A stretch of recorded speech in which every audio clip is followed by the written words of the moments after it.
पहला प्रश्न।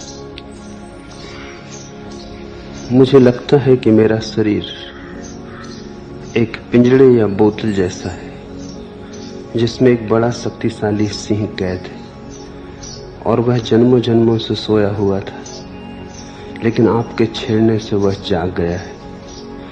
वह भूखा है और पिंजड़े से मुक्त होने के लिए बड़ा बेचैन। दिन में अनेक बार वह बौखलाकर हुंकार मारता है, गर्जन करता है और ऊपर की ओर उछलता है। उसकी हुंकार गर्जन व ऊपर की ओर उछलने के धक्के से मेरा रोआ रोआ कँप जाता है और माथे व सिर का ऊपरी हिस्सा ऊर्जा से फटने लगता है। इसके बाद मैं एक अजीब नशे व मस्ती में डूब जाता हूँ। फिर वह सिंह जरा शांत होकर कसमसाता, चहलकदमी करता व गुर्राता रहता है और फिर कीर्तन में या आपके स्मरण से वह मस्त होकर नाचता भी है। अनुकंपा करके समझाएं कि यह क्या हो रहा है, पूछा है योग चिन्मय ने। शुभ हो रहा है, जैसा होना चाहिए वैसा हो रहा है। इससे भयभीत मत होना, इसे होने देना, इसके साथ सहयोग करना। एक अनूठी प्रक्रिया शुरू हुई है जिसका अंतिम परिणाम मुक्ति है। हम निश्चित ही शरीर में कैद हैं। सिंह पिंजड़े में बंद है, बहुत समय से बंद है, इसलिए सिंह भूल ही गया है अपनी गर्जना को। बहुत समय से बंद है और सिंह सोचने लगा है कि यह पिंजड़ा ही उसका घर है। इतना ही नहीं, सोचने लगा है कि मैं पिंजड़ा ही हूं। देहो अहम, मैं शरीर ही हूं। चोट करनी है, उसी के लिए तुम मेरे पास हो कि मैं चोट करूं और तुम जगो। ये वचन जो मैं तुमसे बोल रहा हूं सिर्फ वचन नहीं है, इन्हें तीर समझना। ये छेदेंगे तुम्हें। कभी तुम नाराज भी हो जाओगे मुझ पर, क्योंकि सब शांत चल रहा था, सुविधापूर्ण था और बेचैनी खड़ी हो गई।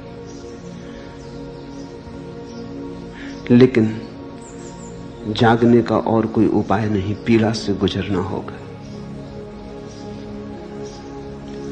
जब भीतर की ऊर्जा उठेगी तो शरीर राजी नहीं होता उसे झेलने को। शरीर उसे झेलने को बना नहीं। शरीर की सामर्थ्य बड़ी छोटी है, ऊर्जा विराट है। जैसे कोई किसी छोटे आंगन में पूरे आकाश को बंद करना चाहे।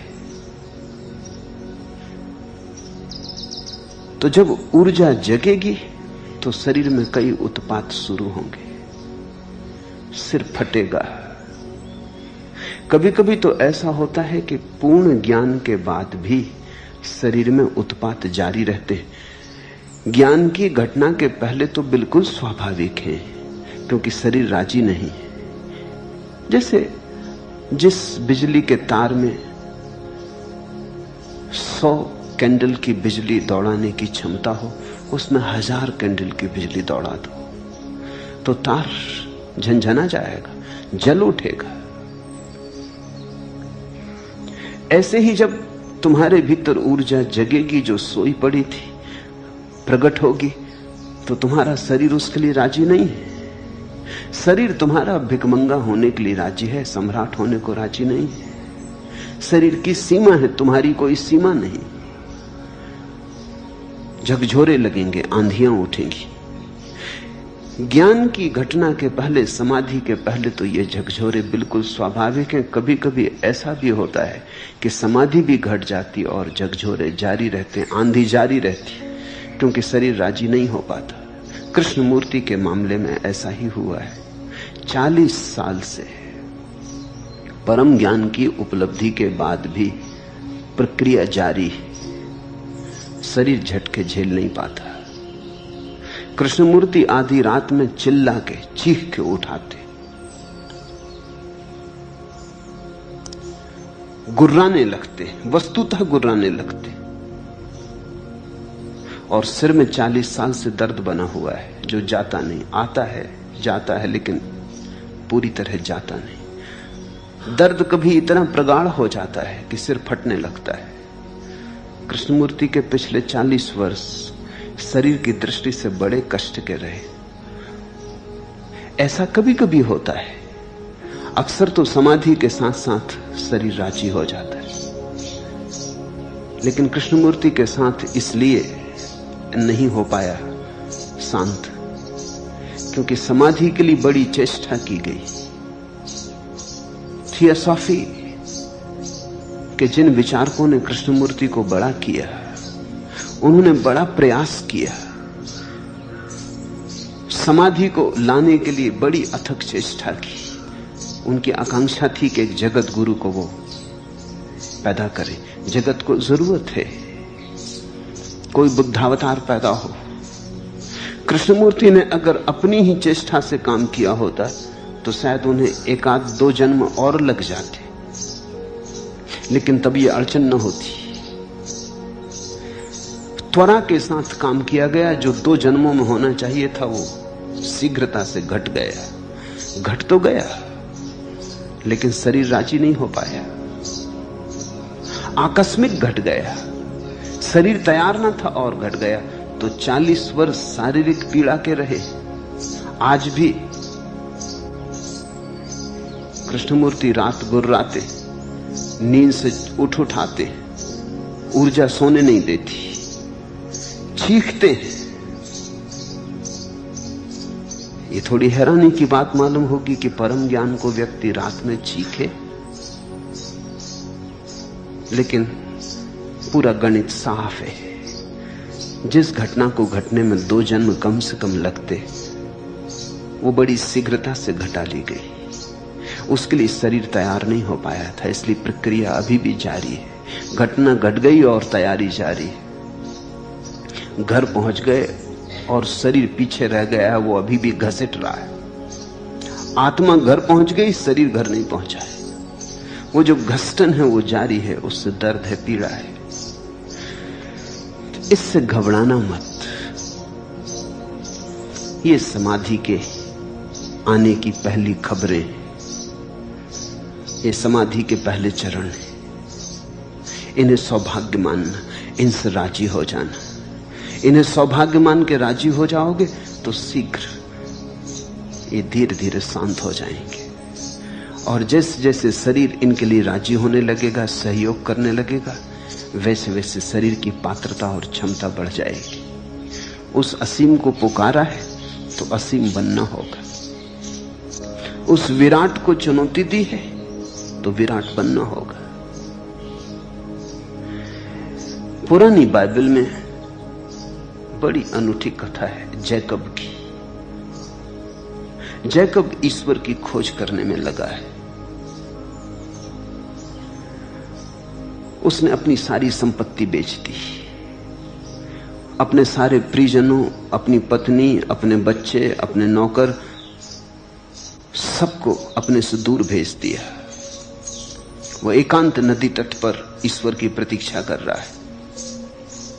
ईश्वर का आगमन हुआ, लेकिन घटना बड़ी अद्भुत है कि जैकब ईश्वर से कुश्ती करने लगा।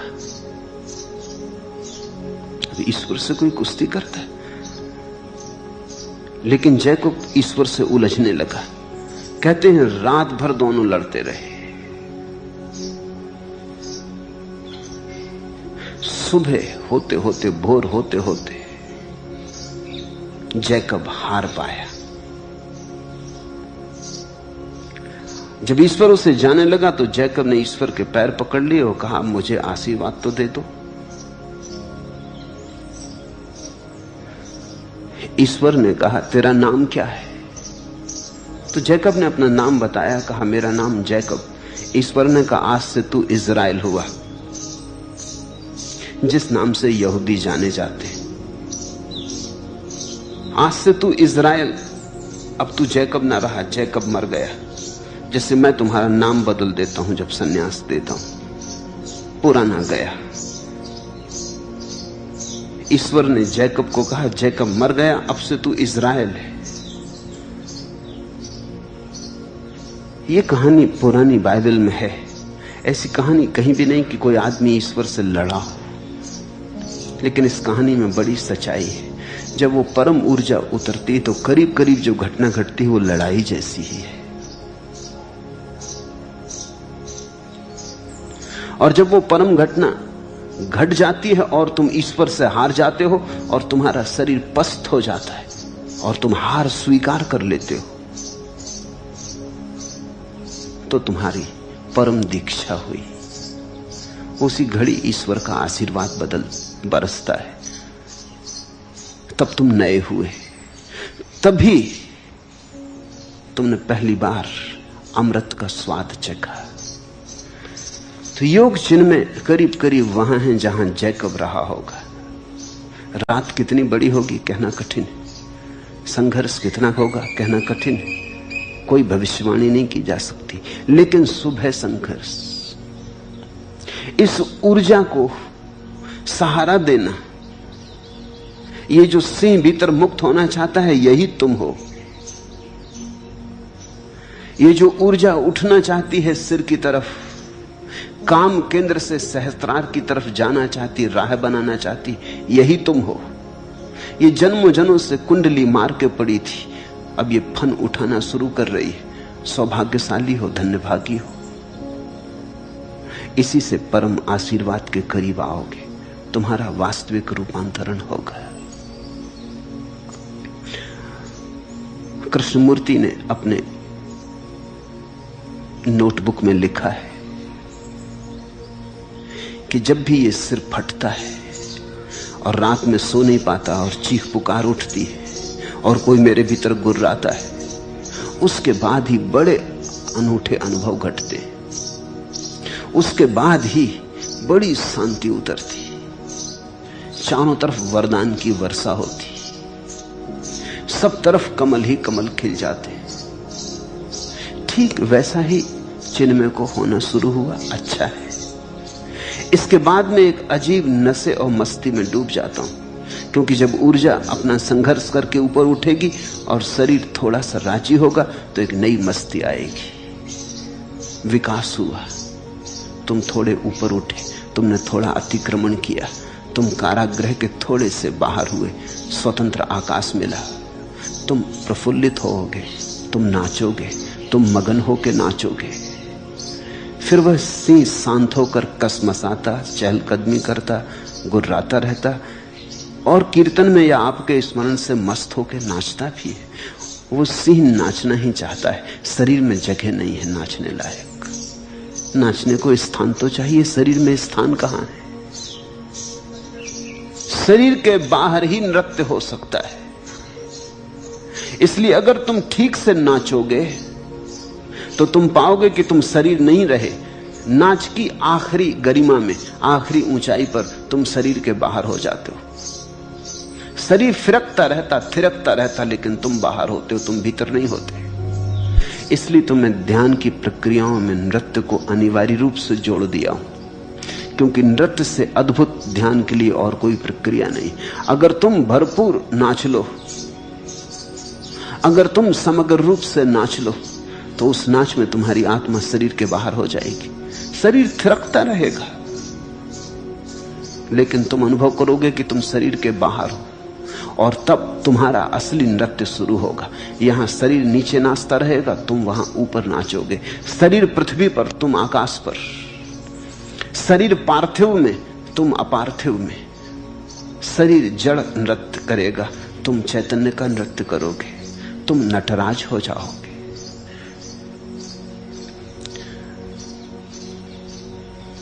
पूछा है, समझाएं क्या हो रहा है?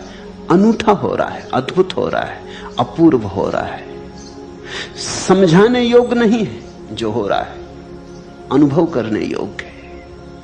जो भी मैं कहूंगा उससे कुछ समझ में नहीं आएगा, उससे इतना ही हो सकता है कि तुम ज्यादा सरलता से इसे स्वीकार करने में समर्थ हो जाओ, इससे राजी हो जाओ। इसे दबाना मत।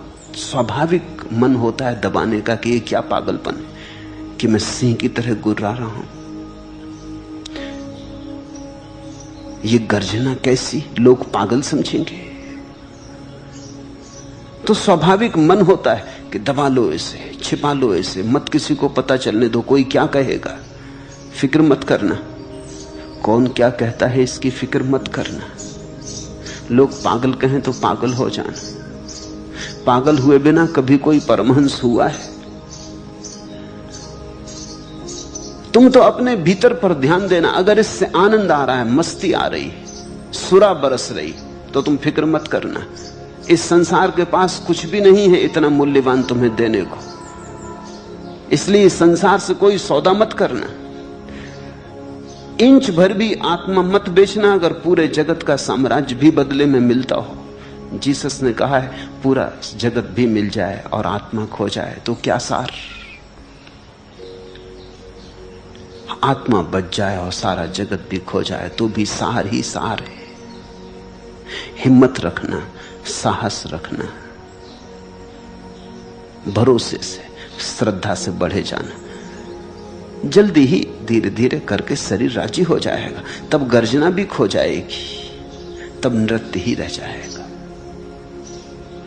तब सिंह तड़फेगा नहीं, क्योंकि सिंह को रास्ता मिल जाएगा। जब जाना चाहे बाहर चला जाए, जब आना चाहे तब भीतर आ जाए। तब ये देह कारागृह नहीं रह जाती, तब ये देह विश्राम का स्थल हो जाती। तुम जब आना हो भीतर आ जाओ, जब तुम जाना हो बाहर चले जाओ। जब तुम इतनी सरलता से बाहर भीतर आ सकते हो जैसे अपने घर में आते जाते हो। सर्दी है, शीत लग रही तो तुम बाहर चले जाते हो, धूप में बैठ जाते हो। फिर धूप बढ़ गई, सूरज चढ़ाया, गर्मी होने लगी, पसीना बहने लगा, तुम उठ के भीतर चले आते हो। जैसे तुम अपने घर में बाहर भीतर आते हो। तो घर कारागृह नहीं है। ऐसा अगर तुम कारागृह में बैठे हो तो इतनी सुविधा नहीं है कि जब तुम्हारा दिल हो बाहर आ जाओ, जब तुम्हारा दिल हो भीतर आ जाओ। कारागृह में तुम बंदी हो, घर में तुम मालिक हो। जैसे जैसे तुम्हारा सिंह नाच सकेगा बाहर, उड़ सकेगा आकाश में, चांद तारों के साथ खेल सकेगा, फिर कोई बात नहीं, फिर शरीर से कोई झगड़ा नहीं। फिर शरीर विश्राम का स्थल है। जब थक जाएगा तुम भीतर लौट के विश्राम भी करोगे। फिर शरीर से कोई दुश्मनी भी नहीं, शरीर फिर मंदिर है।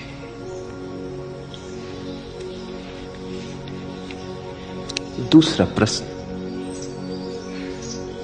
कल आपने कहा कि आप तो सदा हमारे साथ हैं, लेकिन हमारे संन्यास लेने से हम भी आपके साथ हो लेते। मुझे तो ऐसा कोई क्षण स्मरण नहीं आता जब मैंने संन्यास लिया हो। कब लिया, कहां लिया? आपने ही दिया था। मैं आप तक पहुंचा कहां हूं अभी? मुझे तब कुछ पता न था संन्यास का, और न आज ही है। तो कैसे होऊं संन्यास्त प्रभु, कैसे आऊं मैं आप तक? मेरी उतनी पात्रता कहां, मेरी उतनी श्रद्धा व समर्पण कहां?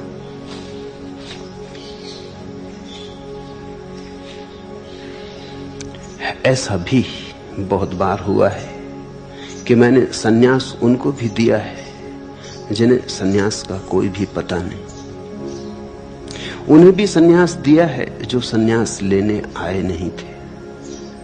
उन्हें भी सन्यास दिया है जिन्होंने कभी स्वप्न में भी सन्यास के लिए नहीं सोचा था। क्योंकि तुम्हारे मन को ही मैं नहीं देखता, तुम्हारे मन के अचेतन में दबी हुई बहुत सी बातों को देखता हूं। कल रात्रि ही एक युवती आई, उससे मैंने पूछा भी नहीं। उससे मैंने कहा आंख बंद कर और सन्यास ले। उससे मैंने पूछा भी नहीं कि तू सन्यास चाहती। उसने आंख बंद कर ली और सन्यास स्वीकार कर लिया। अन्यथा आदमी चौंकता है, आदमी सोचता है। सन्यास लेना है तो महीनों सोचते हैं, कुछ लोग वर्षों सोचते हैं, कुछ तो सोचते सोचते मर गए और नहीं ले पाए।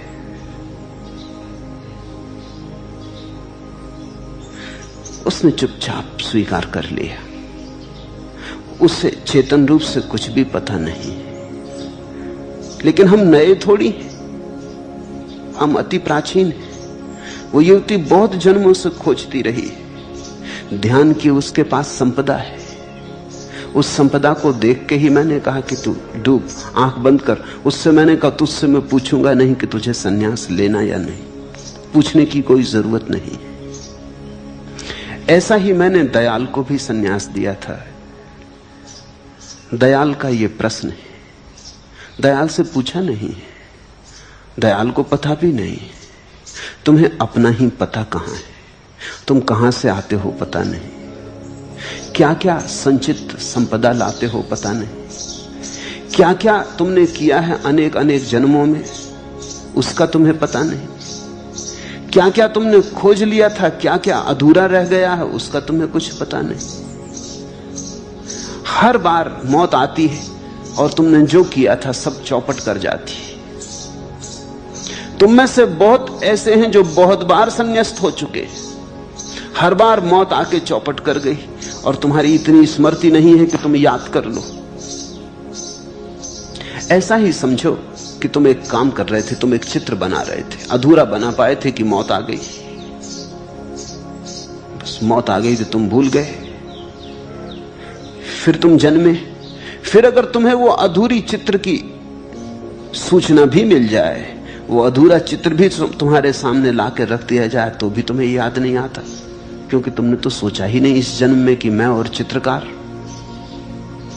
और अगर मैं तुमसे कहूं इसे पूरा कर लो, यह अधूरा पड़ा है, तुमने बड़ी आकांक्षा से बनाया था, तुमने बड़ी गहन अभीप्सा से रचा था, अब इसे पूरा कर लो। मौत बीच में आ गई थी, अधूरा छूट गया था। तुम कहोगे मुझे तो कुछ पता नहीं, आप पकड़ा देते हैं तूलिका तो ठीक है, लेकिन मुझे तूलिका पकड़ना भी नहीं आता।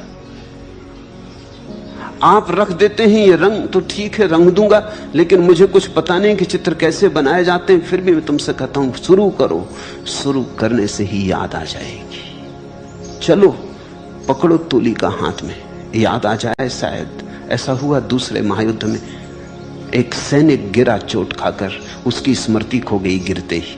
सिर पे चोट लगी, स्मृति के तंतु अस्त व्यस्त हो गए, वो भूल गया अपना नाम भी, वो भूल गया मैं कौन हूं। और युद्ध के मैदान से जब वो लाया गया तो वो बेहोश था, कहीं उसका तगमा भी गिर गया, उसका नंबर भी गिर गया। बड़ी कठिनाई खड़ी हो गई। जब वो होश में आया तो न उसे अपना नंबर पता है, ना अपना नाम पता है, ना अपना ओहदा पता है। मनोवैज्ञानिकों ने बड़ी चेष्टा की, खोजबीन करने की, सब तरह के उपाय किए, कुछ पता न चले। वो आदमी बिल्कुल कोरा हो गया, जैसे अचानक उसकी स्मृतियों से सारा संबंध टूट गया। फिर किसी ने सुझाव दिया कि अब एक ही उपाय कि इसे इंग्लैंड में घुमाया जाए। वो इंग्लैंड की सेना का आदमी था, इसे इंग्लैंड में घुमाया जाए, शायद अपने गांव के पास पहुंच के इसे याद आ जाए। तो उसे इंग्लैंड में घुमाया गया, ट्रेन पे बिठा के 2 आदमी उसे लेके चले। हर स्टेशन पे गाड़ी रुकती, वो उसे नीचे उतारते, वो देखता खड़े होके। वो थक गए, इंग्लैंड छोटा मुल्क है इसलिए बहुत अड़चन न थी, सब जगह घुमा दिया। और अंततः एक छोटे से स्टेशन पर जहां गाड़ी रुकती भी नहीं थी, लेकिन किसी कारणवश रुक गई, वो आदमी नीचे उतरा, उसने स्टेशन पर लगी तख्ती देखी, उसने कहा अरे ये रहा मेरा गांव। वो दौड़ने लगा, वो पीछे भूल ही गया कि मेरे साथ 2 आदमी हैं। वो 2 आदमी उसके पीछे भागने लगे। वो स्टेशन से निकल के गांव में दौड़ा, सब याद आ गया, गली कूचे याद आ गए।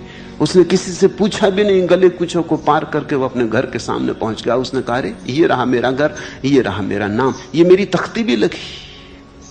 उसे सब याद आ गई, बस एक चोट पड़ी कि फिर उसे सारी याद आ गई। विस्मृति खो गई, स्मृति का तंतु फिर जुड़ गया। तो कभी कभी मैं जिसे दयाल को संन्यास दिया, इसी आशा में कि घुमाऊंगा गेरुए वस्त्रों में, शायद याद आ जाए कि तुम पहले भी गेरुए वस्त्रों में घूमे हो। कि कहूंगा नाचो, शायद नाचते नाचते किसी दिन उस मनो अवस्था में पहुंच जाओ जहां तुम्हें अतीत जन्मों के नृत्य याद आ जाएं। कहूंगा ध्यान करो, ध्यान करते करते शायद अचेतन का कोई द्वार खुल जाए, स्मृतियों का बहाव आ जाए। इसलिए तो बोले चला जाता हूं, कभी गीता पर, कभी अष्टावक्र पर, कभी जरथुस्त्र पर, कभी बुद्ध पर, कभी जीसस पर, कभी कृष्ण पर। न मालूम कौन सा शब्द तुम्हारे भीतर गूंज बना दे, न मालूम कौन सा शब्द तुम्हारे भीतर कुंजी बन जाए, न मालूम कौन सा शब्द तुम्हें जगा दे तुम्हारी नींद से। सब उपाय किए चला जाता हूं, कोशिश सिर्फ इतनी है कि किसी तरह मृत्युओं ने जो बीच बीच में आके तोड़ दिया है और तुम्हारा जीवन अस्त व्यस्त हो गया है, उसमें एक सिलसिला पैदा हो जाए, उसमें एक तांता आ जाए, एक रास्ता आ जाए। बस एक रास्ता आते ही तुम्हारी नियति करीब आने लगेगी। तुमने घर तो बहुत बार बनाया, अधूरा अधूरा छूट गया। इसलिए दयाल ठीक ही कहता है कि मुझे तो ऐसा कोई क्षण स्मरण नहीं आता जब मैंने संन्यास लिया हो। उसने लिया भी नहीं, मैंने दिया है। कब लिया, कहां लिया? आपने ही दिया था। मैं आप तक पहुंचा कहां हूं अभी? मुझ तक तो तुम तभी पहुंचोगे जब तुम तक पहुंच जाओगे। मुझ तक पहुंचने का और कोई उपाय भी नहीं। अपने तक पहुंच जाओ कि मुझ तक पहुंच गए। स्वयं को जान लो तो मुझे जान लिया। मेरे पास आने के लिए बाहर की कोई यात्रा नहीं करनी, अंतरतम और अंतरतम में उतर जाना है। न मुझे तब कुछ पता था सन्यास का और न आज ही पता है। होगा, शीघ्र ही पता होगा। न तब पता था न आज पता है, ये सच। लेकिन ये मनोदशा अच्छी कि तुम सोचते हो, जानते हो कि तुम्हें पता नहीं। दुर्भाग्य तो उनका है जिनको पता नहीं और सोचते हैं कि पता है। तुम तो ठीक स्थिति में हो। यही तो निर्दोष चित्त की बात है कि मुझे पता नहीं। तो तुम खाली हो, तो तुम्हें भरा जा सकता है। कुछ हैं जिन्हें कुछ भी पता नहीं है और बहुत है उनकी संख्या, लेकिन सोचते हैं उन्हें पता है। इसी भ्रांति के कारण पता हो सकता है उससे भी वंचित रह जाते हैं। ज्ञान रोक लेता है ज्ञान तक जाने से। अगर तुम्हें पता है कि मैं अज्ञानी हूं तो तुम ठीक दिशा में हो। ऐसी निर्दोष चित्तता में ही ज्ञान की परम घटना घटती। जानना कि मैं नहीं जानता हूं, जानने की तरफ पहला कदम है। मेरी पात्रता कहां, मेरी उतनी श्रद्धा और समर्पण कहां? ये पात्र व्यक्ति के हृदय में ही भाव उठता है कि मेरी पात्रता कहां। अपात्र तो समझते हैं, हम जैसा सुपात्र कहां। ये विनम्र भाव ही तो पात्रता है कि मेरी पात्रता कहां, कि मेरा समर्पण कहां, कि मेरी श्रद्धा कहां। यही तो श्रद्धा की सूचना है। बीज मौजूद है, बस समय की प्रतीक्षा है। ठीक अनुकूल समय पर, ठीक अनुकूल ऋतु में अंकुरण होगा, क्रांति घटेगी। और ये यात्रा तो अनूठी यात्रा है। ये यात्रा तो अपरिचित अज्ञेय की यात्रा है। मुसलसल खामोशी की ये पर्दापोशी अबस है कि अब राजदां हो गए हम। सुकून खो दिया हमने तेरे जुनू में, तेरे गम में 16 बजा हो गए हम। हुए इस तरह खम जमानों के हाथों, कभी तीर थे अब कमा हो गए हम। न रहबर न कोई रफीके सफर है, ये किस रास्ते पर रवां हो गए हम। हमें बेखुदी में बड़ा लुत्फ आया कि गुम हो के मंजिल निसा हो गए हम। ये मंजिल ऐसी है कि खो के मिलती है। तुम जब तक हो तब तक नहीं मिलेगी, तुम खोए की मिलेगी। हमें बेखुदी में बड़ा लुत्फ आया, जहां तुम नहीं, जहां तुम्हारा अहंकार गया, जहां बेखुदी आई। हमें बेखुदी में बड़ा लुत्फ आया कि गुम होके मंजिल निसा हो गए हम, कि खोके और पहुंच गए। यह रास्ता मिटने का रास्ता है। तो अगर तुम्हें लगता है मेरी समर्पण की पात्रता कहां, मिटना शुरू हो गए, बेखुदी आने लगी। अगर तुम्हें लगता है कि मेरी श्रद्धा कहां, तो बेखुदी आने लगी, तुम मिटने लगे। संन्यास यही है कि तुम मिट जाओ ताकि परमात्मा हो सके। न रहबर न कोई रफीके सफर है। ये तो बड़ी अकेले की यात्रा है। न कोई रहबर न रफीके सफर है, न कोई साथी है, न कोई मार्गदर्शक है। अंततः तो गुरु भी छूट जाता है, क्योंकि वहां इतनी जगह भी कहां। प्रेम गली अति सांकरी, तामे दो न समा है। वहां इतनी जगह कहां कि तीन बन सके, दो भी नहीं बनते। तो शिष्य हो, गुरु हो, परमात्मा हो तो तीन हो गए। वहां तो दो भी नहीं बनते, तो वहां गुरु भी छूट जाता है, वहां तुम भी छूट जाते, वहां परमात्मा ही बचता है। न रहबर न कोई रफीके सफर है। ये किस रास्ते पर रवा हो गए हम। संन्यास तो बड़ी अनजानी यात्रा है, बड़ी हिम्मत, बड़े साहस की यात्रा है। जो अनजान में उतरने का जोखिम ले सकते हैं उनकी। ये होशियारों, हिसाब लगाने वालों का काम नहीं। ये कोई गणित नहीं है, ये तो प्रेम की छलांग है।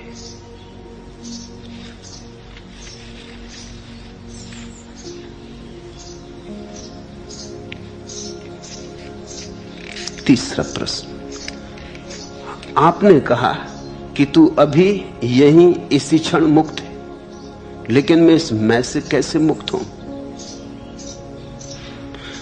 कैसे पूछा कि चूक गए, फिर समझे नहीं। यही तो अष्टावक्र का पूरा उपदेश है। अनुष्ठान कैसे, यानी अनुष्ठान कैसे, यानी किस विधि से, विधि विधान। कैसे पूछा कि चूक गए, फिर अष्टावक्र समझ में नहीं आएंगे।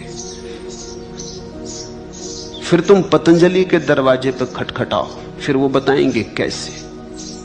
अगर कैसे में बहुत जिद है तो पतंजलि तुम्हारे लिए मार्ग होंगे। वो तुम्हें बहुत सा बताएंगे कि करो यम नियम संयम प्राणायाम प्रत्याहार धारणा ध्यान समाधि। वो इतना फैलाएंगे कि तुम भी कहोगे महाराज थोड़ा कम, कोई सरल तरकीब बता दे। ये तो बहुत बड़ा हो गया, इसमें तो जन्मों लग जाएंगे। अधिक योगी तो यम ही साधते रहते हैं, नियम तक भी नहीं पहुंच पाते। अधिक योगी तो आसन ही साधते साधते मर जाते हैं। कहां धारणा, कहां ध्यान। आसन ही इतने हैं, और आसन की ही साधना पूरी हो जाए तो कठिन मालूम होती। बहुत खोज करने वाले ज्यादा से ज्यादा धारणा तक पहुंच पाते, और घटना तो समाधि में घटेगी। और समाधि को भी पतंजलि दो में बांट देते, सविकल्प समाधि, निर्विकल्प समाधि। वो बांटते चले जाते हैं, सीढ़ियां बनाते चले जाते। वो जमीन से लेकर आकाश तक सीढ़ियां लगा देते। अगर तुम्हें कैसे में रुचि है, अनुष्ठान में, तो फिर तुम पतंजलि से पूछो। हालांकि आखिर में पतंजलि भी कहते हैं कि अब सब छोड़ो, बहुत हो गया करना। मगर कुछ लोग हैं जो बिना किए नहीं छोड़ सकते, तो करना पड़ेगा। ऐसा ही समझो कि छोटा बच्चा है, घर में शोरगुल मचाता है, ऊधम करता है। तुम कहते हो बैठ शांत, तो वो बैठ भी जाता है तो भी उबलता है। हाथ पैर उसके कप रहे हैं, सिर हिला रहा है, वो कुछ करना चाहता है, उसके पास ऊर्जा है। ये कोई ढंग नहीं है उसको बिठाने का, ये तो खतरा है, इसमें तो विस्फोट होगा, इसमें तो वो कुछ न कुछ करेगा। बेहतर तो ये है उससे कहो कि जा दौड़ के जरा घर के 7 चक्कर लगा, फिर वो खुद ही हाँपते हुए आके शांत बैठ जाएगा। फिर तुम्हें कहना ना पड़ेगा शांत हो जाए।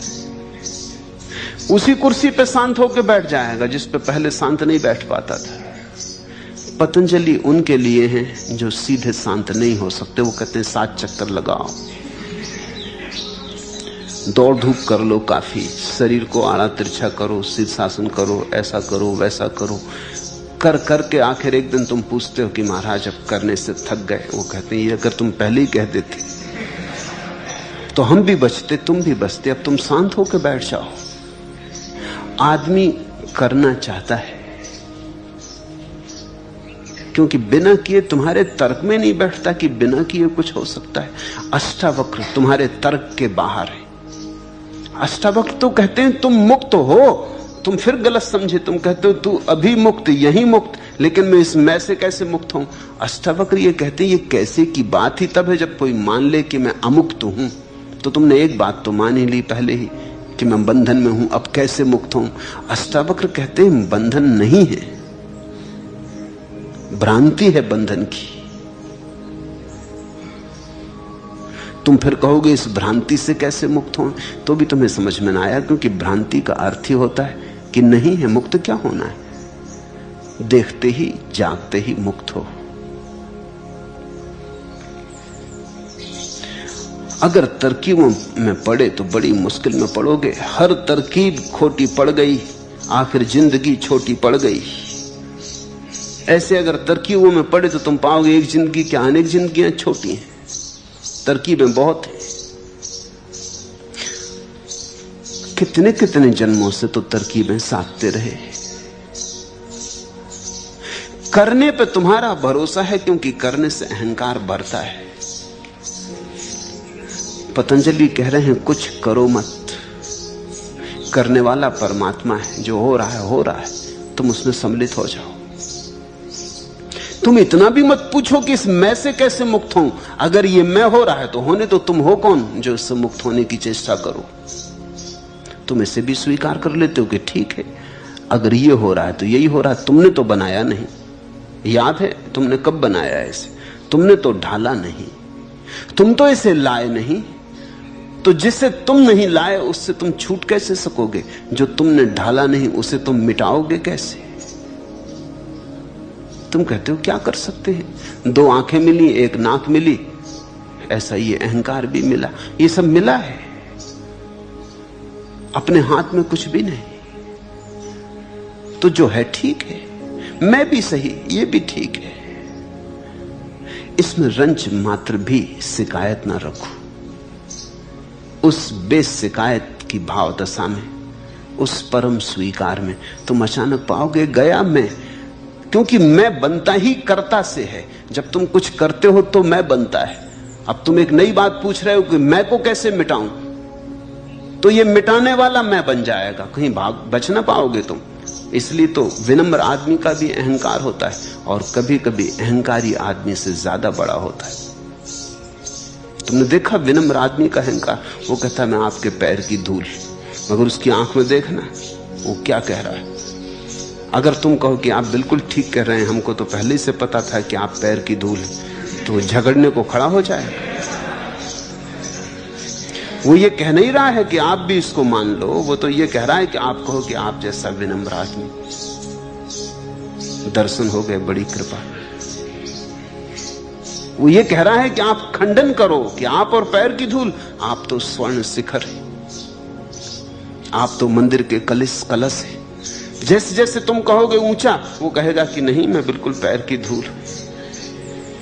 लेकिन जब कोई कहे कि मैं पैर की धूल हूं, तुम अगर स्वीकार कर लो कि आप बिल्कुल ठीक कह रहे हैं, सभी ऐसा मानते हैं कि आप बिल्कुल पैर की धूल, तो वो आदमी फिर तुम्हारी तरफ कभी देखेगा भी नहीं। वो विनम्रता नहीं थी, वो नया अहंकार का रंग था। अहंकार ने नए वस्त्र ओढ़े थे, विनम्रता के वस्त्र ओढ़े थे। तो तुम अगर मैं से छूटने की कोशिश किए तो ये जो छूटने वाला है ये एक नए मैं को निर्मित कर लेगा। आदमी पैरहन बदलता है, कपड़े बदल लिए, मगर तुम तो वही रहोगे। अष्टावक्र की बात समझने की कोशिश करो, जल्दी मत करो कि क्या करें, कैसे अहंकार से छुटकारा हो। करने की जल्दी मत करो, थोड़ा समझने के लिए विश्राम लो। अष्टावक्र ये कह रहे हैं कि मैं बनता कैसे है ये समझ लो। करने से बनता है, चेष्टा से बनता है, यत्न से बनता है, सफलता से बनता है। तो तुम जहां भी यत्न करोगे वहीं बन जाएगा। तो फिर एक बात साफ हो गई कि अगर अहंकार से मुक्त होना है तो यत्न मत करो, चेष्टा मत करो, जो है उसे वैसा ही स्वीकार कर लो। उसी स्वीकार में तुम पाओगे अहंकार ऐसे मिट गया जैसे कभी था ही नहीं, क्योंकि उसको जो ऊर्जा देने वाला तत्व था वो खिसक गया, बुनियाद गिर गई, भवन ज्यादा देर ना खड़ा रहेगा। और अगर कर्ता का भाव गिर जाए तो जीवन की सारी बीमारियां गिर जाती हैं, अन्यथा जीवन में बड़े जाल है। धन की दौड़ भी कर्ता की दौड़ है, पद की दौड़ भी कर्ता की दौड़ है, प्रतिष्ठा की दौड़ भी कर्ता की दौड़ है। तुम दुनिया को कुछ करके दिखाना चाहते हो। मेरे पास कई लोग आ जाते हैं, वो कहते हैं कि ऐसा कुछ मार्ग दें कि दुनिया में कुछ करके दिखा जाएं। क्या करके दिखाना चाहते हो? कि नहीं, वो कहते हैं कि नाम रह जाए। हम तो चले जाएंगे लेकिन नाम रह जाए। नाम रहने से क्या प्रयोजन है? तुम्हारे नाम में और किसी की कोई उत्सुकता नहीं सिवाय तुम्हारे। जब तुम ही चले गए कौन फिक्र करता है? जब तुम ही ना बचोगे तो तुम्हारा नाम क्या खाक बचेगा? तुम ना बचे जीवंत तो नाम तो केवल तख्ती थी, वो क्या खाक बचेगा? कौन फिक्र करता तुम्हारे नाम की? और नाम बच भी गया तो क्या सार है? किन्हीं किताबों में दबा पड़ा रहेगा, तड़फेगा वह। सिकंदर का नाम है, नेपोलियन का नाम है, क्या सार है? नहीं, लेकिन हमें बचपन से ये रोग सिखाए गए, बचपन से ये कहा गया कुछ करके मरना, बिना करे मत मर जाना। अच्छा हो तो अच्छा, नहीं तो बुरा करके मरना, लेकिन नाम छोड़ जाना। लोग कहते हैं बदनाम हुए तो क्या, कुछ नाम तो होगा ही। अगर ठीक रास्ता ना मिले तो उल्टे रास्ते से कुछ करना, लेकिन नाम छोड़ के जाना। लोग ऐसे दीवाने हैं कि पहाड़ जाते हैं तो पत्थर पे नाम खोद आते, पुराना किला देखने जाते हैं तो दीवारों पे नाम लिखाते। और जो आदमी नाम लिख रहा है वो ये भी नहीं देखता कि दूसरे नाम पहुंच के लिख रहा है। तुम्हारा नाम कोई दूसरा पहुंच के लिख जाएगा, तुम दूसरे का पहुंच के लिख रहे हो। दूसरों के लिखे उनके ऊपर तुम अपना लिख रहे हो और मोटे अक्षरों में, कोई और आके उससे मोटे अक्षरों में लिख जाएगा। किस पागलपन में पड़े हो? अलबेले अरमानों ने सपनों के बुने हैं जाल कई, एक चमक लेकर उठे हैं जज्बाते पामाल कई। रूप की मस्ती, प्यार का नशा, नाम की अजमत, जर का गुरूर, धरती पर इंसान के लिए हैं फैले माया जाल कई। अपनी अपनी किस्मत है और अपनी अपनी फितरत है, खुशियों से पामाल कई हैं, गम से माला माल कई। इंसानों का काल पड़ा है, वक्त कड़ा है दुनिया पर, ऐसे कड़े का वक्त पड़े थे, यूं तो पड़े हैं काल कई। दिल की दौलत कम मिलती है, दौलत तो मिलती है बहुत। दिल उनके मुफलिस थे, हमने देखे अहले माल कई। कितने मंजर पिन्हा है मधोसी की गहराई में, होश का आलम एक मगर मधोसी के पाताल कई। कितने मंजर पिन्हा है मधोसी की गहराई में।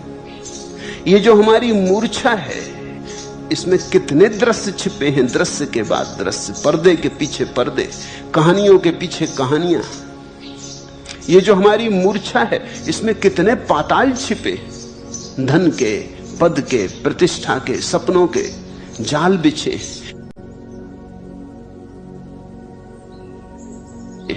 कितने मंजर पिन्हा है मधोसी की गहराई में, होश का आलम एक मगर मधोसी के पाताल कई।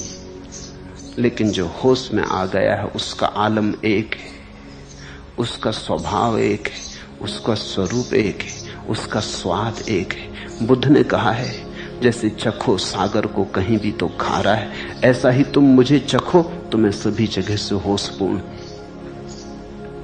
मेरा एक ही स्वाद है, होश। वही स्वाद अष्टावक्र का है। करता नहीं, भोगता नहीं, साक्षी। तो ये तो पूछो ही मत कैसे, क्योंकि कैसे में तो करता आ गया, भोगता आ गया, तो तुम चूक गए, अष्टावक्र की बात चूक गए। अष्टावक्र इतना ही कहते हैं, जो भी है उसे देखो, साक्षी बनो, बस देखो। अहंकार है तो अहंकार को देखो, करने का क्या है? सिर्फ देखो, और देखने से क्रांति घटित होती है। तुम समझे बात थोड़ी जटिल है, लेकिन जटिल इतनी नहीं कि समझ में ना आए। बात सीधी साफ भी है। अष्टावक्र कह रहे हैं कि तुम सिर्फ देखो, तो देखने में कर्ता तो रह नहीं जाता है, मात्र साक्षी रह जाते हो। कर्ता हटा कि कर्ता से जिन जिन चीजों को रस मिलता था, बल मिलता था, वो सब गिर जाएंगी। बिना कर्ता के धन की दौड़ कहां, पद की दौड़ कहां, बिना कर्ता के अहंकार कहां, वे सब अपने आप गिरने लगेंगे।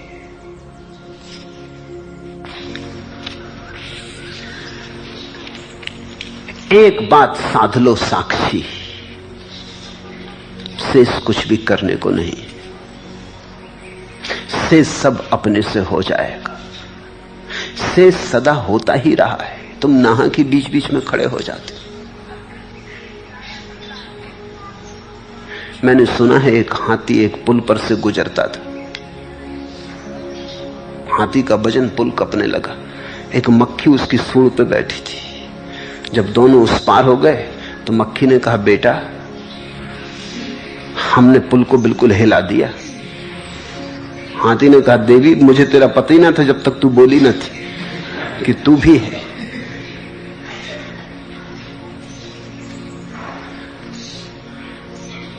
ये तुम जो सोच रहे हो तुमने पुल को हिला दिया, ये तुम नहीं हो,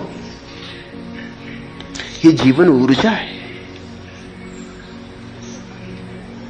तुम तो मक्खी की तरह हो जो जीवन ऊर्जा पर बैठे कहते, बेटी बेटा देखो कैसा हिला दिया। ये अहंकार तो सिर्फ तुम्हारे ऊपर बैठा, तुम्हारी जो अनंत ऊर्जा है उससे सब कुछ हो रहा है। वो परमात्मा की ऊर्जा है, उसमें तुम्हारा कुछ लेना देना नहीं। वही तुम में श्वास लेता, वही तुम में जागता, वही तुम में सोता। तुम बीच में ही अकड़ ले लेते हो। इतना जरूर है कि तुम जब अकड़ लेते हो तो वो बाधा नहीं डालता। हाथी ने तो कम से कम बाधा डाली। हाथी ने कहा कि देवी मुझे पता ही ना था कि तू भी मेरे ऊपर बैठी। इतना तो कम से कम हाथी ने कहा। परमात्मा इतना भी नहीं कहता। परमात्मा परम मौन है। तुम अकड़ते हो तो अकड़ लेने देता है, तुम उसके कर्त्य पर अपना दावा करते हो तो कर लेने देता है। जो तुमने किया ही नहीं है उसको भी तुम कहते हो मैं कर रहा हूं, तो भी वो बीच में आके नहीं कहता कि नहीं तुम नहीं, मैं कर रहा हूं, क्योंकि उसके पास तो कोई मैं है नहीं। तो कैसे तुमसे कहे कि मैं कर रहा हूं? इसलिए तुम्हारी भ्रांति चलती जाती है। लेकिन गौर से देखो, थोड़ा आंख खोल के देखो, तुम्हारे किए थोड़ी कुछ हो रहा है, सब अपने से हो रहा है। यही नियति का अपूर्व सिद्धांत है, भाग्य का अपूर्व सिद्धांत है कि सब अपने से हो रहा है। गलत लोगों ने उसके गलत अर्थ ले लिए, गलत लोगों की भूल। अन्यथा भाग्य का इतना ही अर्थ है कि भाग्य के सिद्धांत को अगर तुम ठीक से समझ लो तो तुम साक्षी रह जाओगे और कुछ करने को नहीं है फिर। लेकिन भाग्य से लोगों ने साक्षी तो न बने, अकर्मण्य बन गए। अकर्ता तो न बने, अकर्मण्य बन गए। अकर्ता और अकर्मण्य में भेद है। अकर्मण्य तो काहिल है, सुस्त है, मुर्दा है। अकर्ता ऊर्जा से भरा है, सिर्फ इतना नहीं कहता कि मैं कर रहा हूं, परमात्मा कर रहा है, मैं तो सिर्फ देख रहा हूं, ये लीला हो रही, मैं देख रहा हूं। आदमी बहुत बेईमान है, सुंदरतम सत्यों का भी बड़ा कुरूपतम उपयोग करता है। भाग्य बड़ा सुंदर सत्य है, उसका केवल इतना ही अर्थ है कि सब हो रहा है, तुम्हारे किए कुछ नहीं हो रहा है, सब नियत है। जो होना है होगा, जो होना है होता है, जो हुआ है होना था। तुम किनारे बैठ के शांति से देख सकते हो लीला, कोई तुम्हें बीच में उछल कूद करने की जरूरत नहीं। तुम्हारे आगे पीछे दौड़ने से कुछ भी फर्क नहीं पड़ रहा है। जो होना है वही हो रहा है, जो होना है वही होगा। फिर तुम साक्षी हो जाते हो। साक्षी की तरफ ले जाने के लिए भाग्य का ढांचा खोजा गया था। लोग साक्षी की तरफ तो नहीं गए, लोग अकर्मण्य होकर बैठ गए। उन्होंने कहा जब जो होना है होना है तो फिर ठीक, फिर हम करें ही क्यों। अभी भी धारणा यही रही कि हमारे करने का कोई बल है, हम करें ही क्यों। पहले कहते थे हम करके दिखाएंगे, अब कहते हैं करने में सार क्या। मगर कर्ता का भाव ना गया, वो अपनी जगह खड़ा हुआ है। अष्टावक्र को अगर तुम समझो तो कोई विधि नहीं है, कोई अनुष्ठान नहीं है। अष्टावक्र कहते हैं अनुष्ठान ही बंधन है, विधि ही बंधन है, करना ही बंधन है।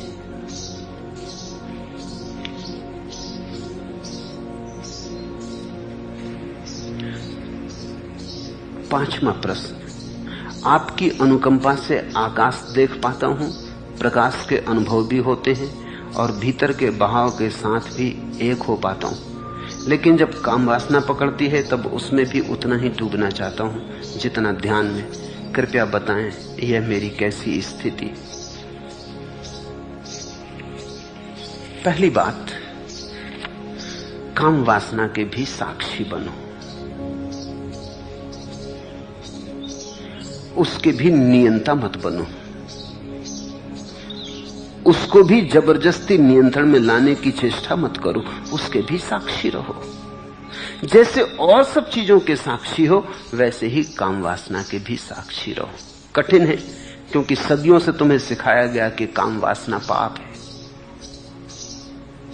उस पाप की धारणा मन में बैठी। इस जगत में पाप है ही नहीं, बस परमात्मा है। ये धारणा छोड़ो। ये जगत में एक ही है रूप समाया सब में, वो परमात्मा है। क्षुद्र से क्षुद्र में वही, विराट से विराट में वही, निम्न में वही, श्रेष्ठ में वही। काम वासना में भी वही है और समाधि में भी वही है। यहां पाप कुछ है ही नहीं। इसका यह अर्थ नहीं कि मैं ये कह रहा हूं तुम काम वासना में ही अटके रह जाओ। मैं सिर्फ इतना कह रहा हूं उसे भी तुम परमात्मा का ही एक रूप समझो। और भी रूप है, शायद काम वासना पहली सीढ़ी है उसके रूप की। थोड़ा सा स्वाद समाधि का काम वासना में फलित होता है, इसलिए इतना रस है। जब और बड़ी समाधि घटने लगेगी तो वो रस अपने से खो जाएगा। जिन मित्र ने पूछा है कि ध्यान में लीन होता हूं, भीतर के बहाव के साथ एक हो पाता हूं, काम वासना पकड़ती तब उसमें भी उतना ही डूबना चाहता हूं। डूबो, रोकने की कोई जरूरत नहीं है। बस डूबते डूबते साक्षी बने रहना, देखते रहना कि डुबकी लग रही, देखते रहना कि काम वासना ने घेरा। असल में काम वासना शब्द ही निंदा ले आता है मन में। ऐसा कहना परमात्मा के एक ढंग ने घेरा, ये परमात्मा की ऊर्जा ने घेरा, ये परमात्मा की प्रकृति ने घेरा, परमात्मा की माया ने घेरा। लेकिन काम वासना शब्द का उपयोग करते ही पुराने सहयोग संबंध शब्द के साथ गलत है। ऐसा लगता है पाप हुआ, साक्षी रहना मुश्किल हो जाता है। या तो मूर्छित हो जाओ और या नियंता हो जाओ। साक्षी होना ना तो मूर्छित होना है और ना नियंता होना है, दोनों के मध्य में खड़ा होना। एक तरफ गिरो कुआं, एक तरफ गिरो खाई, बीच में रह जाओ तो सधे, तो समाधि। ये दोनों आसान है।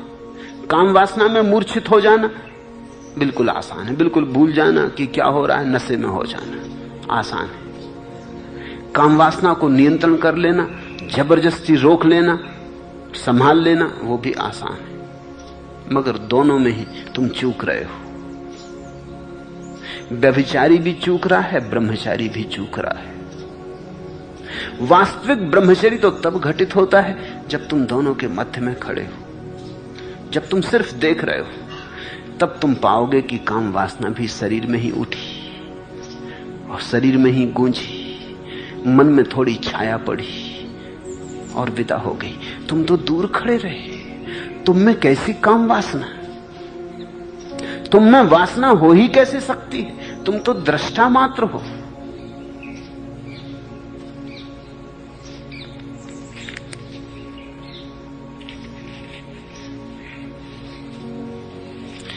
और अक्सर ऐसा होगा कि जब ध्यान ठीक लगने लगेगा तो काम वासना जोर पकड़ेगी। ये तुम समझ लो, क्योंकि अधिक लोगों को ऐसा होगा। ध्यान जब ठीक लगने लगेगा तो तुम्हारे जीवन में एक विश्राम आएगा, तनाव कम होगा। तो जन्मों जन्मों से तुमने जो जबरदस्ती की थी काम वासना के साथ, जो दमन किया था, वो हटेगा। तो दबी दबाई वासना तेज ज्वाला की तरह उठेगी। इसलिए ध्यान के साथ अगर काम वासना उठे तो घबराना मत। ये ठीक लक्षण है कि ध्यान ठीक जा रहा है, ध्यान काम कर रहा है। ध्यान तुम्हारे तनाव हटा रहा है, नियंत्रण हटा रहा है, तुम्हारा दमन हटा रहा है। ध्यान तुम्हें सहज प्रकृति की तरफ ला रहा है। पहले ध्यान तुम्हें प्रकृतिस्थ करेगा और फिर परमात्मा तक ले जाएगा, क्योंकि जो अभी नैसर्गिक नहीं है उसका स्वाभाविक होना असंभव है। जो अभी प्रकृति के साथ भी नहीं है वो परमात्मा के साथ नहीं हो सकता। तो ध्यान पहले तुम्हें प्रकृति के साथ ले जाएगा, फिर तुम्हें परमात्मा के साथ ले जाएगा। प्रकृति परमात्मा का वाह आवरण है। अगर उससे भी तुम्हारा मेल नहीं है तो अंतरतम के परमात्मा से कैसे मेल होगा? प्रकृति तो परमात्मा के मंदिर की सीढ़ियां हैं। अगर तुम सीढ़ियां ही न चढ़े तो मंदिर के अंतर्गृह में कैसे प्रवेश होगा? अगर तुम मेरी बात समझ पाओ तो अब और दमन मत करो, अब चुपचाप उसे भी स्वीकार कर लो। परमात्मा जो दृश्य दिखाता है शुभ ही होगा, परमात्मा दिखाता है तो शुभ ही होगा। तुम नियंत्रण मत करो और न तुम निर्णायक बनो और न तुम पीछे से खड़े होकर ये कहो कि ये ठीक और ये गलत, मैं ऐसा करना चाहता और ऐसा नहीं करना चाहता। तुम सिर्फ देखो।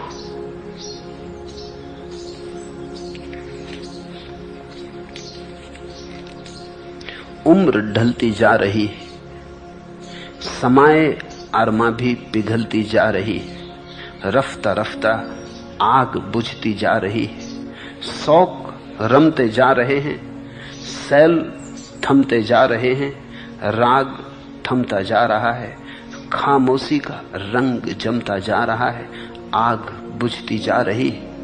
ठीक हो रहा है, लेकिन इसके पहले कि आग बुझे आखिरी लपट उठेगी। तुम चिकित्सकों से पूछो, मरने के पहले आदमी थोड़ी देर को बिल्कुल स्वस्थ हो जाता है, सब बीमारियां खो जाती।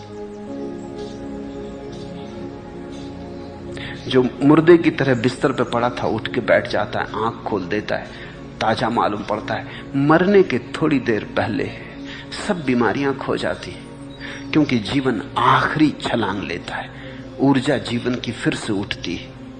तुमने देखा, दिया बुझने के पहले आखिरी भभक से जलता है। इसके पहले कि आखिरी तेल चुक जाए, आखिरी बूंद तेल की पी के भभक उठता है। वो आखिरी भभक है। सुबह होने के पहले रात देखा कैसी अंधेरी हो जाती, वो आखिरी भभक है। ऐसे ही ध्यान में भी जब तुम गहरे उतरोगे तो तुम पाओगे आग जब बुझने के करीब आने लगती तो आखिरी भभक,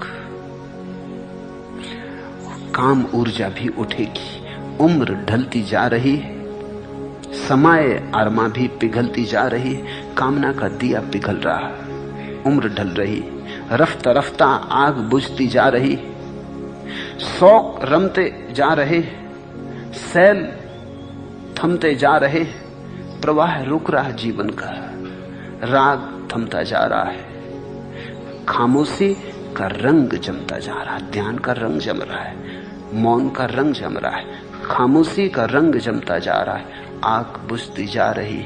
इसमें किसी भी घड़ी भभक उठेगी, ऐसी भभक ही उठ रही है। उसे देख लो, उसे दबा मत देना, अन्यथा फिर तुम्हारे भीतर सरक जाएगी। छुटकारा होने के करीब है, तुम उसे दबा मत लेना, अन्यथा फिर बंधन शुरू हो जाए। जो दबाया गया है वो फिर निकलेगा, जिसके साथ तुमने जबरदस्ती की है वो फिर आएगा। जाने ही दो, निकल ही जाने दो, बह जाने दो, होने दो भबक कितनी ही बड़ी। तुम शांत भाव से देखते रहो, तुम्हारे ध्यान में कुछ बाधा नहीं पड़ती इससे, तुम साक्षी बने रहो।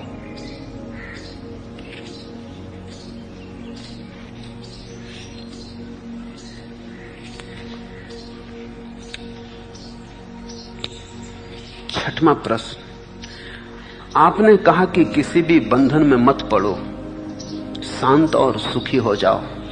तो क्या सन्यास भी एक बंधन नहीं है? और क्या विधि उपाय व प्रक्रिया भी बंधन नहीं है? कृपया समझाएं। अगर बात समझ में आ गई तो पूछो ही मत, अगर पूछते हो तो बात समझ में आई नहीं। अगर बात समझ में आ गई मेरी कि किसी बंधन में मत पड़ो,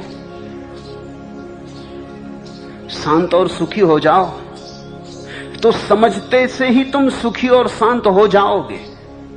फिर ये प्रश्न कहां? सुखी और शांत आदमी प्रश्न पूछता है। सब प्रश्न अशांति से उठते, दुख से उठते, पीड़ा से उठते।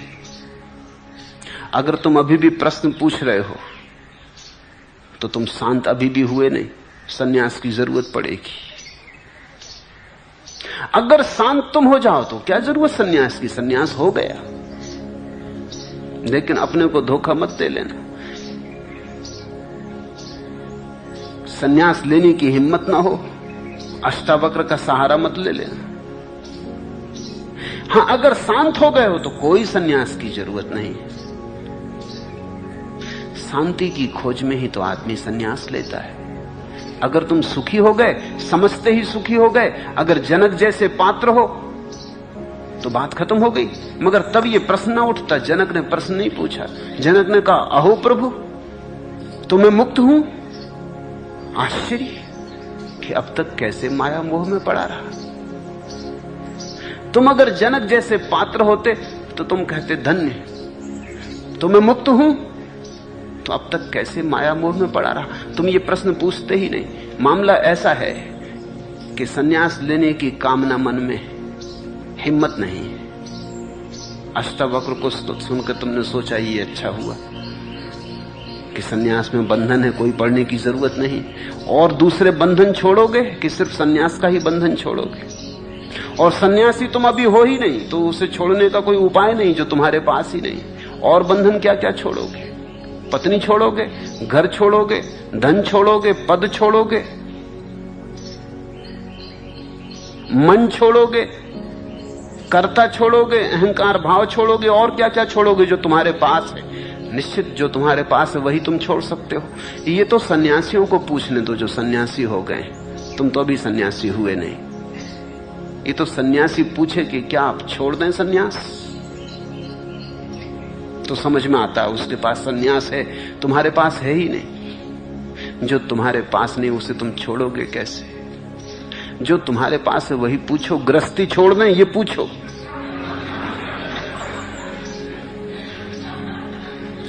अष्टावक्र की पूरी बात सुनकर तुमको इतना ही समझ में आया कि सन्यास बंधन है और कोई चीज बंधन है?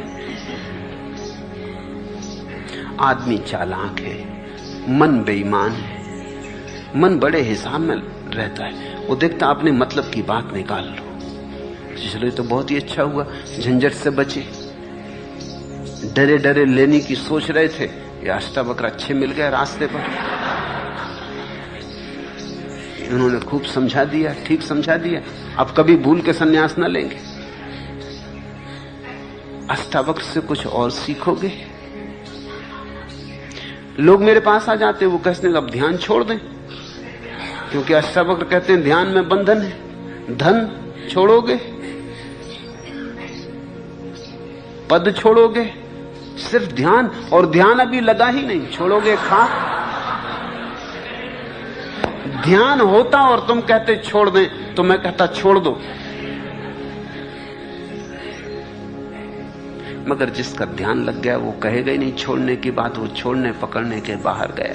वो अष्टावक्र को समझ लेगा, आनंदित होगा, गदगद होगा। वो कहेगा ठीक, बिल्कुल बात यही तो है। ध्यान में ध्यान ही तो छूटता है,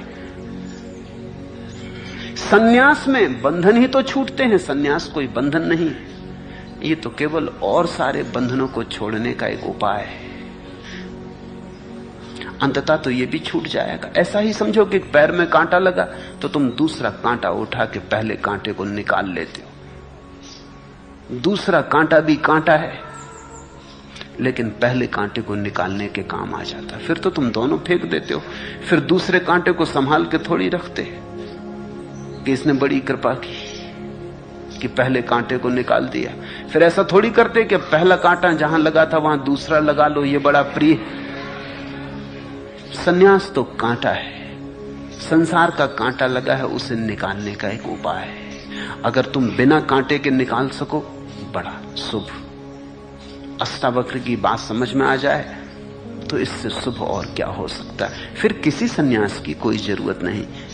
लेकिन जरा सोच लेना, कहीं ये बेईमानी ना हो। अगर बेईमानी हो तो हिम्मत करो और संन्यास में उतरो। कभी ऐसी घड़ी आएगी जब संन्यास को भी छोड़ने के तुम योग्य हो जाओगे। लेकिन छोड़ना क्या है? जब समझ आती है तो छोड़ने को कुछ भी नहीं, सब छूट जाता है। यही तो जनक ने कहा कि प्रभु ये शरीर भी छूट गया। अभी जनक शरीर में है, शरीर छूट नहीं गया, लेकिन जनक कहते हैं ये शरीर भी छूट गया, ये सारा संसार भी छूट गया, ये सब छूट गया। मैं बिल्कुल अलिप्त भावातीत हो गया। कैसी कुशलता आपके उपदेश की, ये कैसी कला। कुछ भी हुआ नहीं, न महल छूटा, न संसार छूटा, न शरीर छूटा, और सब छूट गया। जिस दिन तुम समझोगे तो फिर कुछ छोड़ने को नहीं है, न संसार और न संन्यास। छोड़ने की बात ही उस आदमी की है जो सोचता है कुछ पकड़ने को है। त्याग भी भोग की छाया है। त्यागी भी भोगी का ही शीर्षासन करता हुआ रूप है। जब भोग जाता त्याग भी जाता, वो दोनों साथ रहते, साथ जाते। इसलिए तो तुम देखते हो भोगियों को त्यागियों के पैर पड़ते, वो साथ साथ है। आधा काम त्यागी कर रहे, आधा भोगी कर रहे, दोनों एक दूसरे के साथ जुड़े। न भोगी जी सकते त्यागी के बिना, न त्यागी जी सकते भोगी के बिना। तुमने देखा ये षड्यंत्र। एक आदमी मेरे पास आया, वो कहा कि ध्यान सीखना। सन्यासी थे, पुराने ढप के सन्यासी।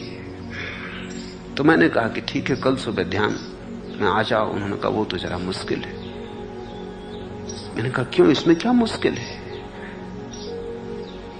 मुश्किल ये है कि ये मेरे साथ जो हैं, जब तक ये मेरे साथ ना आए मैं नहीं आ सकता, क्योंकि पैसा ये रखते, पैसा मैं नहीं छूता। इनको सुबह कहीं और जाना है तो मैं कल सुबह तो ना आ सकूंगा। ये भी खूब मजा हुआ। पैसे की जरूरत तो तुम्हें है ही, फिर तुम अपनी जेब में रखोगी, दूसरे की जेब में, इससे क्या फर्क पड़ता है? और ये तो और बंधन हो गया। इससे तो वो ही ठीक जो अपनी जेब में रखते, कम से कम जहां जाना है जा तो सकते। अभी एक अजीब मामला हो गया कि ये आदमी जब तक साथ ना हो तब तक तुम आ नहीं सकते, क्योंकि टैक्सी में पैसा देना पड़ेंगे, पैसा हम छूते नहीं। तो तुम अपना पाप इस आदमी से करवा रहे हो, अपना पाप खुद करो। ये बड़े मजे की बात है कि टैक्सी में तुम बैठोगे, नरक ये जाएगा। इस पे को दया करो। ये भोगी योगी का खूब जोड़। तुम्हारे सारे त्यागी भोगियों से बंधे जी रहे, और तुम्हारा भोगी भी त्यागियों से बंधा जी रहा, क्योंकि वो त्यागी के चरण छू के सोचता है आज त्यागी नहीं तो कम से कम त्यागी के चरण तो छूता हूं, चलो कुछ तो तृप्ति, कुछ तो किया। आज नहीं कल मैं भी त्यागी हो जाऊंगा, लेकिन अभी त्यागी की पूजा अर्चना तो करता हूं। जैन कहते हैं कहां जा रहे? साधु जी की सेवा करने जा रहे। सेवा करके सोचते हैं कि चलो कुछ तो लाभ अर्जन कर रहे हैं। उधर साधु बैठे, वो राह देख रहे हैं कि भोगी जी कब आए। इधर भोगी जी हैं, वो देखते हैं कि साधु जी कब गांव में पधारे, तो भोगी जी और साधु जी दोनों एक ही सिक्के के पहलू हैं। तुम जरा सोचो, अगर भोगी साधुओं के पास जाना बंद कर दें, कितने साधु वहां बैठे रहेंगे? वो सब भाग खड़े होंगे। कौन इंतजाम करेगा, कौन व्यवस्था करेगा? वो सब जा चुके होंगे। लेकिन भोगी साधु को संभालता है, साधु भोगी को संभाले रखता है। ये पारस्परिक है। वास्तविक ज्ञानी न तो त्यागी होता न भोगी होता है। वो इतना ही जान लेता है कि मैं सिर्फ साक्षी हूं। अब पैसे दूसरे की जेब में रखो कि अपनी जेब में रखो, क्या फर्क पड़ता है? वो साक्षी है। हो तो साक्षी है, ना हो तो साक्षी है। गरीब हो तो साक्षी है, अमीर हो तो साक्षी है। साक्षी में थोड़ी गरीबी अमीरी से फर्क पड़ता है। क्या तुम सोचते हो भिखमंगा साक्षी होगा तो उसका साक्षीपन थोड़ा कम होगा, और सम्राट साक्षी होगा तो उसका साक्षीपन थोड़ा ज्यादा होगा? साक्षीपन कहीं कम ज्यादा होता है। गरीब हो कि अमीर, स्वस्थ हो कि अस्वस्थ, पढ़ा लिखा हो कि बेपढ़ा लिखा, सुंदर हो कि कुरूप, ख्याति नाम हो कि बदनाम, इससे कोई फर्क नहीं पड़ता। साक्षी कुछ ऐसी संपदा है जो सभी के भीतर बराबर है, उसमें कुछ कम ज्यादा नहीं होता। हर स्थिति के हम साक्षी हो सकते हैं, सफलता के, विफलता के, सम्मान के, अपमान के। साक्षी बनो, इतना ही अष्टावक्र का कहना है। लेकिन अगर पाओ कि कठिन है साक्षी बनना, और अभी तो विधि का उपयोग करना होगा, तो विधि का उपयोग करो, घबराओ मत। विधि का उपयोग कर करके तुम इस योग्य बनोगे कि विधि के भी साक्षी हो जाओगे। इसलिए तो मैं कहता हूं ध्यान करो, कोई फिक्र नहीं, क्योंकि मैं जानता हूं ध्यान न करने से तुम्हें साक्षी भाव नहीं आने वाला। ध्यान न करने से केवल तुम्हारे विचार चलेंगे। तो विकल्प ध्यान और साक्षी में थोड़ी है, विकल्प विचार और ध्यान में। समझे मेरी बात? तुम जब नहीं ध्यान करोगे, सुन लिया अष्टावक्र को, अष्टावक्र ने कहा ध्यान इत्यादि सब बंधन है, और बिल्कुल ठीक कहा, 100% ठीक कहा। तो तुमने ध्यान छोड़ दिया तो तुम क्या करोगे? साक्षी हो जाओगे। उस समय तुम वही कूड़ा करकट विचार दोहराओगे। तो ये तो बड़े मजे की बात हुई। ये तो अष्टावक्र के कारण तुम और भी संसार में गिरे। ये तो सीढ़ी जिससे चढ़ना थी तुमने नरक में उतरने के लिए लगा ली। सीढ़ी वही है।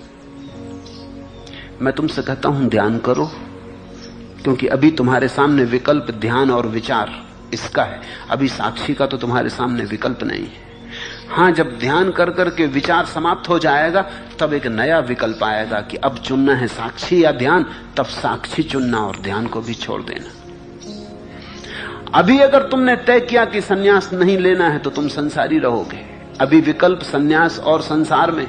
अभी मैं कहता हूं लो सन्यास, फिर एक दिन ऐसी घड़ी आएगी कि विकल्प संसार और सन्यास का नहीं रह जाएगा। सन्यास तो गया, संसार रह गया। तब परम सन्यास और सन्यास का विकल्प होगा। तब मैं तुमसे कहूंगा जाने दो सन्यास, अब डूबो परम सन्यास में। हां, अगर तुम क्षण भर में जनक जैसे जा सकते हो तो मैं बाधा देने वाला नहीं। तुम सुखी हो जाओ, सुखी भव। न हो पाओ तो इसमें कोई और निर्णय करेगा नहीं, तुम ही निर्णय करना कि अगर सुखी नहीं हो पा रहे तो फिर कुछ करना जरूरी है।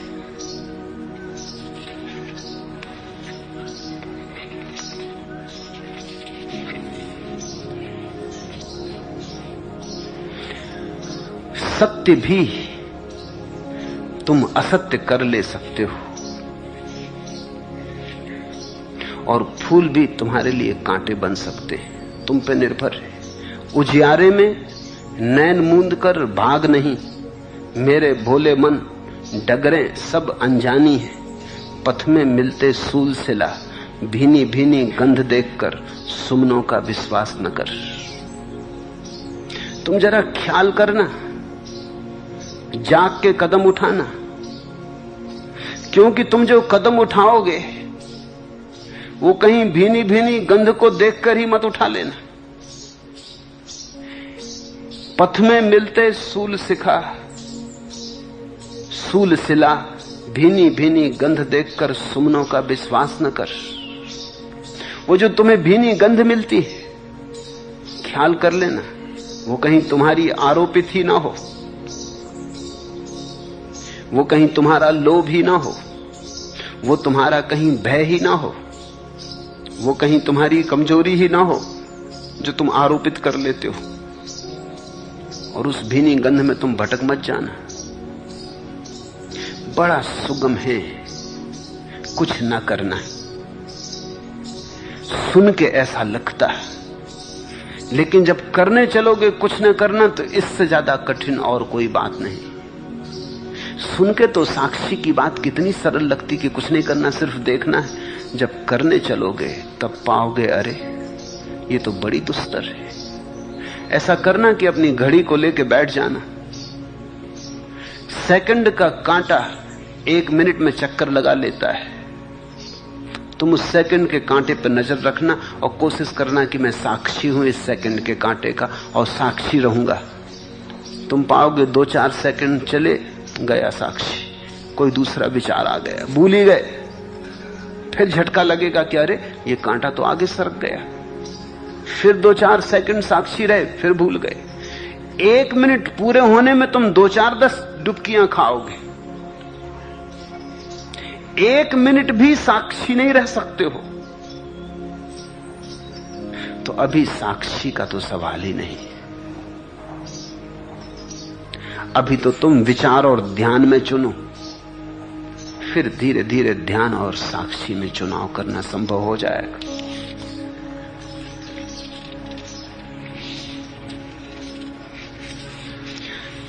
सन्यास का पूछते हो तो सन्यास तो सिर्फ मेरे साथ होने की एक भावभंगिमा है। ये बंधन नहीं है, तुम मुझसे बंध नहीं रहे हो। मैं तुम्हें कोई अनुशासन नहीं दे रहा हूं, कोई मर्यादा नहीं दे रहा हूं। मैं तुमसे कह नहीं रहा कब उठो, क्या खाओ, क्या पियो, क्या करो, क्या ना करो। मैं तुमसे इतना ही कह रहा हूं कि साक्षी रहो। मैं तुमसे इतना ही कह रहा हूं कि मेरा हाथ मौजूद है, मेरे हाथ में हाथ गहो। शायद 2 कदम मेरे साथ चल लो तो मेरी बीमारी तुम्हें भी लग जाए। संक्रामक है ये बीमारी। बुद्ध के साथ थोड़ी देर चल लो तो तुम उनके रंग में थोड़े रंग जाओगे, एकदम बच नहीं सकते। थोड़ी गंध उनकी तुम में से भी आने लगेगी। बगीचे से गुजर जाओ तो तुम्हारे कपड़ों में भी फूलों की गंध आ जाती। फूल छुए भी नहीं तो भी। सन्यास तो मेरे साथ चलने की थोड़ी हिम्मत है, थोड़ी भावभंगिमा। ये तो मेरे प्रेम में पड़ना है। इस प्रेम की पूरी प्रक्रिया यही है कि तुम्हें मुक्त करने के लिए मैं आयोजन कर रहा हूं। तुम मेरे साथ चलो तो मुक्ति की गंध तुम्हें देना चाहता हूं।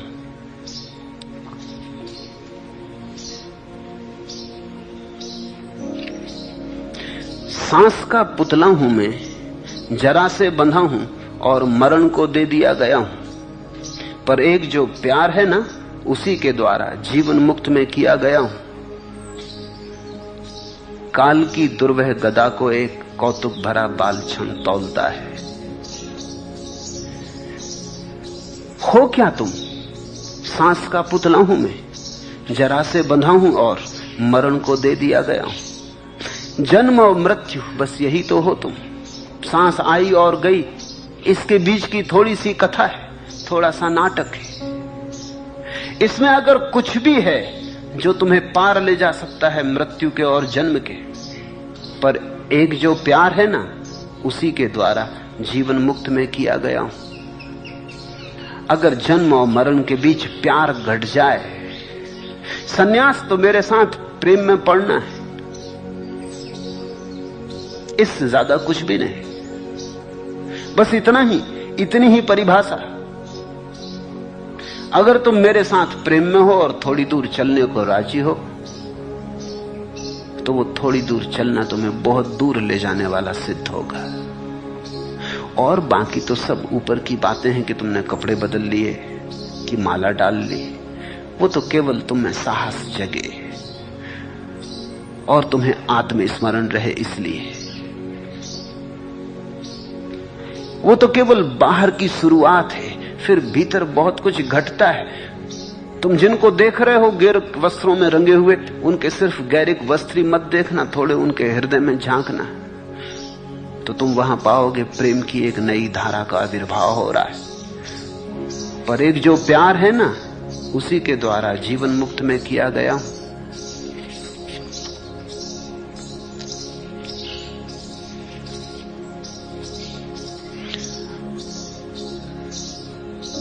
मुझे गिरने दो तुम्हारे ऊपर। अभी तुम अगर पाषाण भी हो तो फिक्र मत करो, ये जलधार तुम्हारे पाषाण को काट डालेगी। किरण जब मुझ पर झरी, मैंने कहा मैं वज्र कठोर हूं, पत्थर सनातन। किरण बोली, भला ऐसा?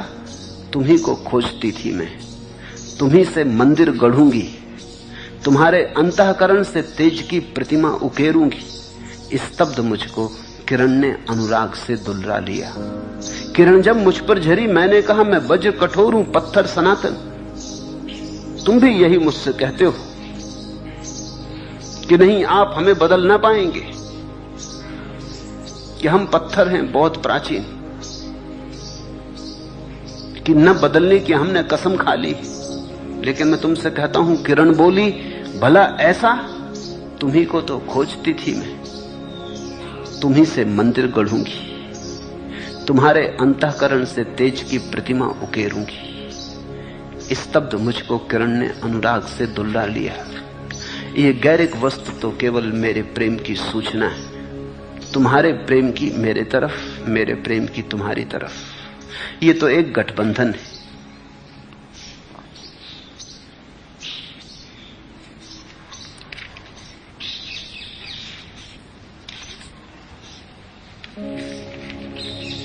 आखिरी प्रश्न। हे प्रिय प्यारे प्रणाम ले लो, इन आंसुओं को मुकाम दे दो। तुमने तो भर दी है झोली, फिर भी मैं कोरी की कोरी। हे प्रिय प्यारे मीत हमारे, शीस श्रीफल चरण तुम्हारे। जया ने पूछा है। जया मेरे करीब है बहुत वर्षों से।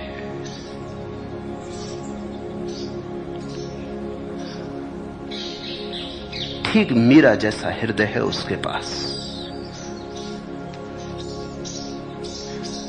वैसा ही गीत है दबा उसके हृदय में, वैसा ही नृत्य है उसके हृदय में दबा। जब प्रकट होगा, जब वो अपनी महिमा में प्रकट होगी, तो एक दूसरी मीरा प्रकट होगी। ठीक समय की प्रतीक्षा है। कभी भी किरण उतरेगी और अंधकार कटेगा। और हिम्मतवर है, इसलिए भविष्यवाणी की जा सकती कि होगा।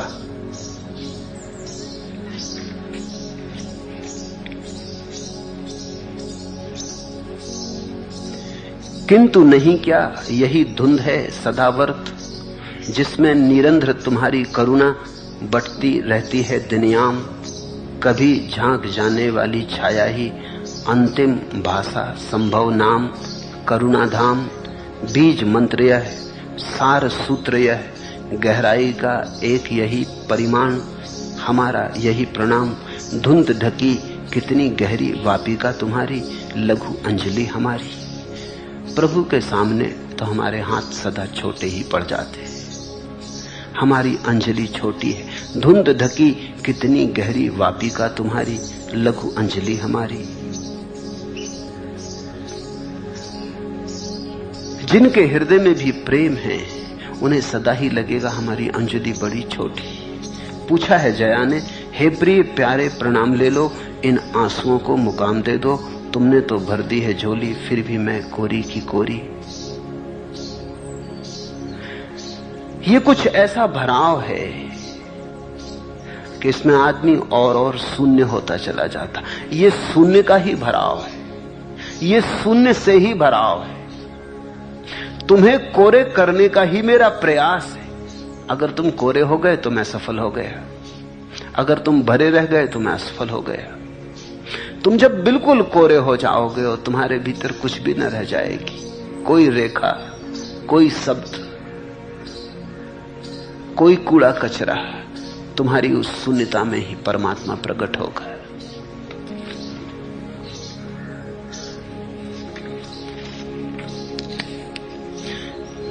जया से कहूंगा, जा आत्मा जा, कन्या वधू का उसकी अनुंगा, वह महाशून्य ही अब तेरा पथ, वह महाशून्य ही अब तेरा पथ। लक्ष्य अन्न जल पावक, लक्ष्य अन्न जल पालक पति, आलोक धर्म तुझको वह एकमात्र सरसाएगा।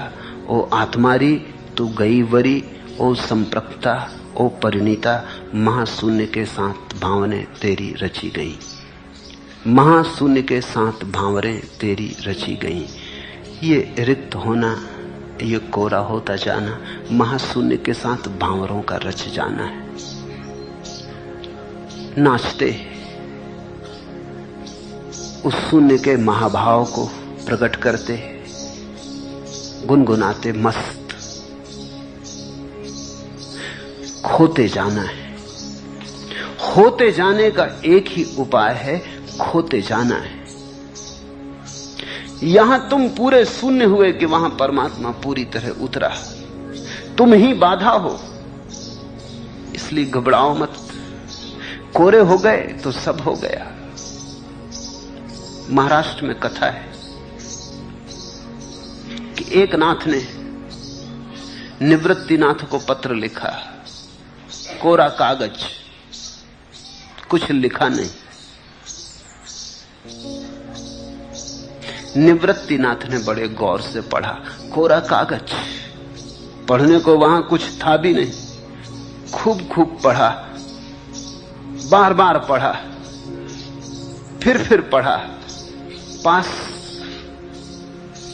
मुक्ताबाई बैठी थी, फिर उसे दिया, फिर उसने पढ़ा, उसके तो आंसू बहने लगे, वो तो गदगद हो गई।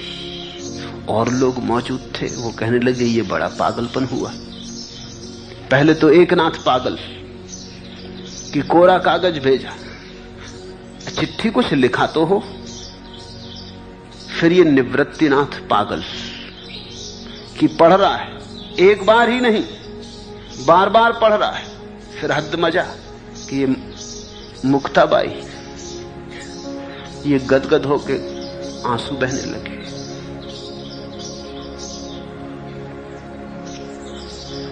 सब शास्त्र कोरे कागज है, और कोरा कागज पढ़ना आ जाए तो सब शास्त्र पढ़ने आ गए। वेद, कुरान, गुरु ग्रंथ, गीता, उपनिषद, बाइबल, धम्मपद, जिसने कोरा कागज पढ़ लिया सब आ गया। तुम कोरे कागज जैसे हो जाओ, इसी चेष्टा में संलग्न, तुम्हें मिटाने में लगाओ, क्योंकि तुम ही बाधा हो। अरियो आत्मारी, कन्या बोली कुंवारी, महाशून्य के साथ भावरें तेरी रची गई।